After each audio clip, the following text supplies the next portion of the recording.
Many people say there's nothing better than a warm and cozy electric blanket to ease the winter chill. But there is evidence to show certain electric blankets aren't as safe as we may think. Since 1983, Sunbeam has made almost every electric blanket sold.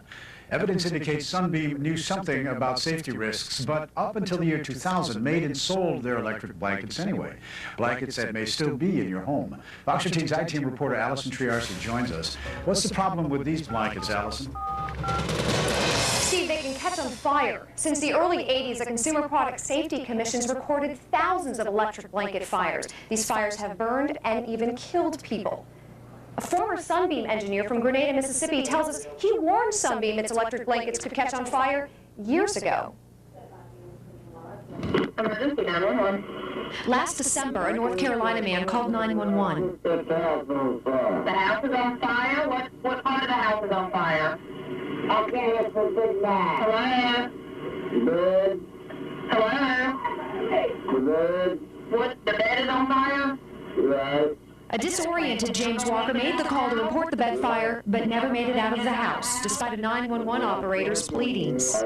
Get out of the house, okay? Right. All right.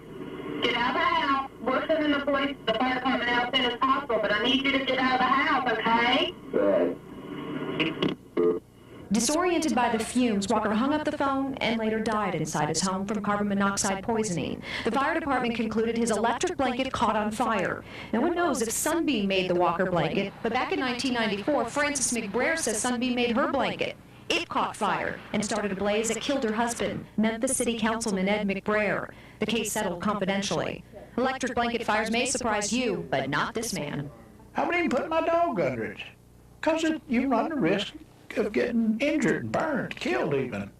Bill Rowe says Sunbeam didn't heed his warnings. They consider me a hayseed. This hayseed is Bill Rowe. He busted secret codes in World War II. He's invented top-secret electronics for the Navy, and in the early 80s, he helped design Sunbeam's first electric blanket.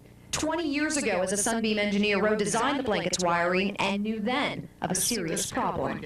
We knew it would burn. We'd already had some of the prototypes burned. And as a matter of fact, the first blanket was ever made burned up. Sunbeam electric blankets have wires running through them that generate heat. If that wire is nicked or broken, the blankets have a safety circuit. As shown here, the safety circuit should detect the short and in a flash, turn off the blanket. But these safety circuits don't always work. It didn't work. The fuse in this control did not blow, even though the safety circuit tried to work.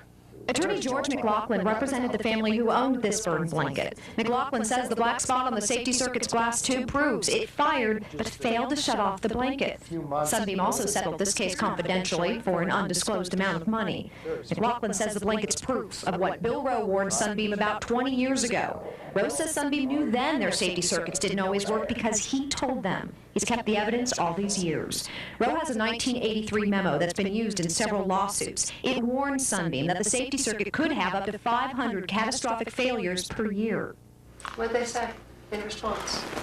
The response directly to me was, if you ever mention this again, you'll be fired. Rowe left Sunbeam a few years later, still unsatisfied with the blanket's safety.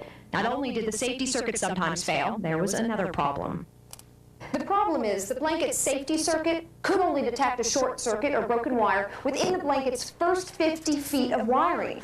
But many of these blankets have more than 100 feet of wiring. That leaves half the blanket without protection. If you get a broken wire, for whatever reason, this is what's going to happen. As McLaughlin shows us, this is what could happen to an older Sunbeam blanket. In 2000, Sunbeam changed the blanket designed to detect shorts through the entire blanket. But before then, millions of the older blankets were sold and are still in people's homes. Sunbeam refused to comment on this story, despite our repeated requests. In the past, Sunbeam said Bill Rowe's just a disgruntled ex-employee. It was incredible. Sunbeam also says its blankets are safe. But Bill Rowe says the question to decide is whether these blankets are safe enough for your family. While Sunbeam refused to talk to us, its lawyers did talk to Bill Rowe. Just last week, after Sunbeam learned we had interviewed Rowe, its lawyers called him and offered to reinstate him as a paid consultant. For 5 years, Rowe received a monthly fee to consult for Sunbeam, and now Rowe says Sunbeam plans to reinstate that consultancy, which means he'll no longer be able to talk to the media. Reporting live in the newsroom, Allison Triarci, Fox 13 News.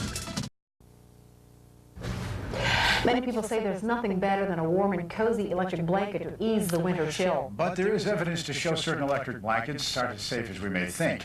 Since 1983, Sunbeam has made almost every electric blanket sold.